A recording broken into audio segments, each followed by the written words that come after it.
A core aspect of League's gameplay is the 5 roles: top, jungle, mid, bot, formerly known as AD carry, and support. Since the game's inception roughly 13 years ago, these 5 roles have been established cornerstones of our experience of the game and are used to officially and unofficially dictate what the 5 players on each team are supposed to do in order to win the game. Throughout those 13 years and change, even though we've seen drastic shifts in the meta as well as our perceptions of the carry potential in each role, they've remained more or less the same in general purpose. As in, if a mid laner who quit back in, say, Season 4 were to make a return right now in Season 13, they can still recognize what they have to do on a fundamental level, even with all the changes to the rift since then, like the elemental drakes, plants, jungle camps, alcoves, and whatnot. While this isn't something I would normally make on this channel, seeing as I don't often make guide videos, I see a lot of comments requesting that I discuss the 5 roles in more detail and talk about their balance, agency, and whatnot. So for today, I decided we're gonna explain all 5 roles in League of Legends, what they're supposed to do, the types of champions you frequently see, as well as how their win condition contributes to overall victory for their team. I'll also give my thoughts on how well the 5 roles were balanced to share an equal amount of carry potential or not. Before we get on with that though, I want to give a shout out to a very interesting sponsor. Clash Royale has decided to partner up with me for today. You guys probably all know it by now. Clash Royale is a free-to-play real-time strategy game made by the same creator of Clash of Clans. Unlike its predecessor though, which is a city-building game, Clash Royale is a tower rush game where you play 1v1s or 2v2s to try to destroy more of your opponent's towers as possible. Matches are 3 minutes at a time, making it a perfect game to play for small bursts like during your commute to work or while you're waiting in line for something. How it works is that you collect these cards containing troops, spells, and defenses that can give you strategic advantages throughout a match. These cards are all directly based on troops and buildings from Clash of Clans, making it very familiar for those who play that game. In Clash Royale, you're basically ranked by the number of trophies you won or lost through multiplayer battles, and by leveling up your accounts and king towers, that factors into the game's competitive matchmaking system. Just like Clash of Clans, you can form clans with other players to engage in full-scale clan wars, allowing for bigger-sized challenges that can test how good you are at using your cards. In a way, you can think of Clash Royale as a more condensed, blitz-type version of Clash of Clans, though there's no rule saying you can't play both. Many people do.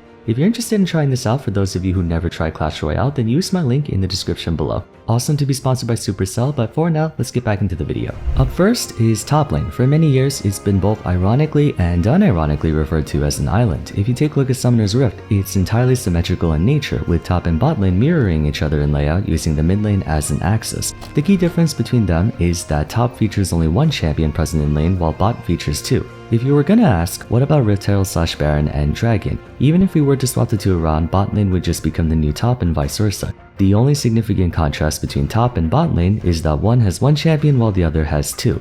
Anyways, because of this disparity, the weight of attention primarily gravitates between mid and bot lane, as there are potentially 4 champions affected by the outcome of whatever activity takes place, not to mention the lasting impact dragons have for the remainder of the game. With the decreased focus on top lane, many, if not all of its inhabitants, are expected to be fully self-sufficient if not be able to hold their own at least for the early game. With this as the only real determining factor, top lane is widely regarded as the most class-diverse role in the game, although that has been called into question with Riot trying to make more champions viable in the jungle. However, you'll find most of them belong to the melee classes: tanks, fighters, and slayers. Having a generally weaker early game than other classes, tanks find themselves right at home in top lane, where they can quietly farm and gain experience and items to influence the game more effectively after laning phase is over. It's also highly unlikely they'll be the target of frequent ganks by the jungler, as not only are tanks less concerned about how fed they are, but the isolated nature of top lane heavily discourages investing a lot of resources. Fighters are the sort of attack variation of this. Both juggernauts and divers excel in single combat just like they do in team fights, especially in melee to melee combat, which top lane's mostly composed of. Juggernauts are also notorious for being lane bullies, giving them an inherent advantage in the top lane that can be challenging to answer for the disadvantaged team due to the aforementioned risk of diverting your manpower and resources to top lane. Fighters in general possess a good amount of endurance, being able to stay in lane for longer periods of time without having to recall than that of mages and marksmen, who seldom have ways to regenerate their health and or mana if any at all. Slayers take this a step further. The 1v1 centric environment is perfect for them to either build a massive snowball or get snowballed on. Their penchant for split pushing also poses an insidious threat in and of itself, as they can easily duel anyone who tries to respond to their pressure by themselves, forcing teams to expend more effort in trying to shut them down than they would like. On the other hand, Slayers can easily be smothered for the rest of the match if their lane opponent gains the upper hand. The central theme of top lane is that of pressure, and is also the main vehicle for how they carry games. Top laners may not have the fanciest KDAs or the highest skill participation, but that's not the only way they can carry. Sometimes the pressure they apply throughout a game, whether it's by threatening towers through split pushing or drawing attention towards them and away from their team, has more influence on the outcome of a game than one would think. Everyone's had that one instance where the enemy Tryndamere is backdooring the Nexus while they're trying to contest Baron, or when the 700 armor Malphite is dumpstering your backline, giving the ADC an existential crisis over whether it's even worth right-clicking on him or not. At times, it feels like top lane is either completely irrelevant or going Thanos mode just 1v9ing everyone. Jungle is commonly referred to as the X-Factor role, being the only one that doesn't involve the champion farming minions against an opponent in lane. The goal and purpose of a jungler is more open-ended, as they're the only ones who are not only allowed to, but expected to roam around the map, allocating whatever pressure they can for their team by turning 1v1s or 2v2s into a 2v1 or 3v2. Given they spend the majority of early game hidden from view, laners have to assume that they can be anywhere on the map at any time, creating a dynamic where the junglers are doing everything they can to avoid disclosing their position, while the laners are doing everything they can to track the jungler's movements and whereabouts. Since the jungle role predominantly comprises a PvE experience as you're not constantly interacting with the lane opponent, the jungle is more categorized based on playstyle than classes: farmer, predator, ganker, and control. Farming junglers like Master Yi, Shyvana, Karthus, and Graves take advantage of the absence of a lane opponent, as well as their fast clear speed to rack up a massive amount of gold so that they can 1v9 games later down the road. Every so often, you'll see them ganking lanes when convenient, but more often than not, the ideal game state for them is for all laners to go even while they get their 2 to 3 item power spike. Though that's not to say they aren't capable of exerting pressure. Farming junglers are also extremely fast at taking neutral objectives like Dragon and Rift Herald, so if left alone, they can and will pose a major problem later on. Predator junglers like Elise, Nidalee, Kha'Zix, and Kindred are designed to sow as much discord and fear throughout the jungle as possible. Their high burst damage and dangerous 1v1 strength embolden them to seek and destroy the enemy jungler by invading their camps, and you often see their laners rotating to assist them, leading to 2v2s and 3v3s throughout the jungle that tend to end favorably for the Predator jungler.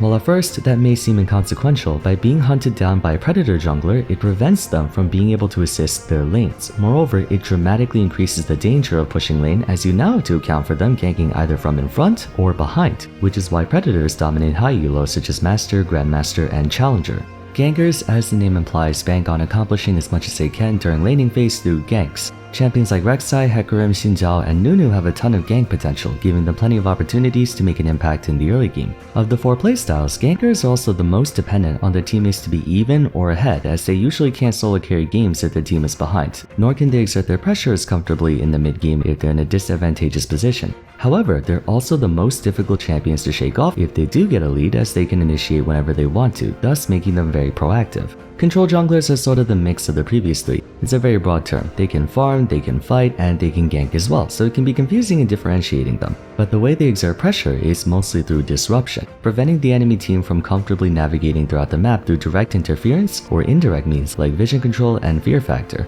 Shaco, Ivern, Fiddlesticks, and Maokai belong in this group, having ways to gain control of certain areas of the map through usage of saplings, boxes, the possibility of Fiddlesticks jump scaring you, or obstructing vision through creation of brushes. So basically they're very good at zoning if you want to look at it that way. All in all, jungle is a very open-ended role with no clear avenue for how a jungler should carry games, making it the most difficult role in the game to master, as you have to constantly adapt to the changing meta. As the centerpiece role, mid lane serves as the team's anchor, a source of stability in otherwise uncertain situations. Thanks to the shorter length of mid lane, as well as having strategic access to all parts of the map, the mid laner is capable of responding to many scenarios by offering support wherever necessary. They can easily rotate to assist their jungler for invades, objective control, possibly go for a 4-man gank bot, 3-man gank top, or reinforce a vulnerable area, such as if the jungler is ganking top, the mid laner can hang around the bot lane and dragon pit in case the enemy jungler is trying to take advantage of yours being seen top. As a result, the overarching goal of mid lane is to achieve priority by either pushing the lane or rotating around the map as quickly as possible, evidenced by the 2 main classes in mid lane being mages and slayers. Mages are well known for their long range and good wave clear, letting them push waves and cover fire for the rest of their team. During the mid to late game, most teams want to play around the mid lane if they're a mage because of the high amount of damage and control they offer. Slayers, on the other hand, achieve priority by attacking first. They can easily rotate top or bot with their superior tempo and return to lane without giving up too much pressure, and towards the mid game they effectively double as a predator jungler, roaming throughout the map to catch out anyone who might be mispositioned and searching for ways to dispatch priority targets in team fights. With their increased access to all parts of the map, the mid lane is often the most flexible and meta-agnostic role in the game. At times there might be a handful of champions who reign supreme, but generally speaking, the purpose of all mid laners remains the same: achieve priority. In fact, the one thing you don't want to do in mid lane is to stay there for long periods of time, assuming you're not pushing. The more often you rotate and assist your team, the better. In a way, since mid lane is a hybrid between a laner and jungler, they simultaneously have access to more potential resources than a jungler while having more freedom to influence the game than at the top or bot lane early on. But that also means if the mid laner falls behind, the other two lanes will then have to keep track of not just the enemy jungler roaming but the enemy mid lane, so you can feel the negative consequences of mid lane losing a lot earlier than the other roles. Fortunately, mid lane is also more snowball resistant because they can roam. If you're playing a bad matchup such as Twisted Fate versus Yasuo, you can get ahead by roaming around the map. So unlike top lane, where if you're up against a counter matchup you have to pick a god and pray, mid lane isn't as matchup dependent, hence why it's a very stable lane. Compared to the other lanes, it's the one least likely to crumble. Anecdotally speaking, I don't hear as many mid diffs as I do jungle diff or top or bot gap. The bot role used to be called ADC or AD carry back when 99% of champions played in that role came solely from the marksman class, but around season 7 or 8, we began to see a noticeable increase in mages like Ziggs, Swain, Seraphine, and Karthus in bot lane, and then later on, more melee-centric champions like Samira, Nilah, and Yasuo entered the scene. While the role is still dominated by marksmen, it has since been referred to as just bot. Bot lane is your late game insurance. Every champion in that role, even the lane bullies that quote-unquote fall off late game like Draven, grows stronger in power the longer a game goes, and are usually public enemy number 1 once you reach late game by virtue of their insane DPS output and or range pressure. Since most of them are quite vulnerable early on, they require supplementary assistance from another champion, the support, to provide them with the protection and utility they lack. Although on rare occasions, we see ADCs like Tristana and Lucian make it over to mid lane. Interestingly, bot lane would have to be the only role that has a passable if not decent early game and an extremely powerful late game but a weak mid game. That's because their auto attack focus has a more delayed power spike than ability casters, requiring more items to get to their 1v9 potential. Although by the time you see this, the ADC buffs will likely be here, so that might no longer be true anymore. Overall though, bot laners have only one job: damage. Above all else, they're your team's main source of damage. They don't have to worry about anything else except farm, get kills, buy items, and shoot anything that moves, making them the most straightforward role in the game.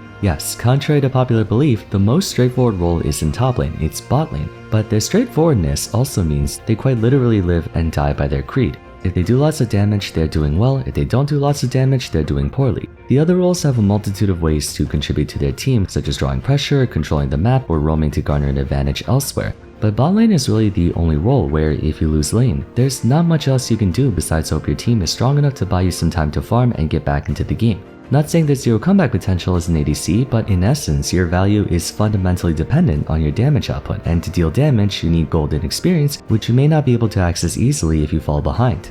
The support role has to be the most thankless role in the entire game. It's arguably the second most important of the 5, and yet hardly anyone appreciates a good support when they see one, yet they're quick to blame the support when the enemy teams is doing better. Either way, the support role is very true to its name. Its job is to support the team through any means necessary, whether it's by engaging for them, healing for them, supplying shields and healing to sustain them in battle, augmenting their strength using buffs, gaining vision control, or sometimes supporting through damage. The majority of support champions belong in either the tank or controller class due to those two demanding the least amount of golden experience to do their job. Depending on what your preferred playstyle is, you can either look to be an offensive support or defensive. Tends to be seasonal which one is stronger. Sometimes we go for 6 months where offensive engaged supports like Nautilus, Thresh, Pyke, and Leona are the favorites, and then we have what people call an enchanter meta where your Lulus, Jannas, Sonas, Namis are the winners. It can be difficult to identify just how much a support has to do with their team winning or losing because they're ultimately meant to serve as amplifiers. They make your team stronger, not themselves.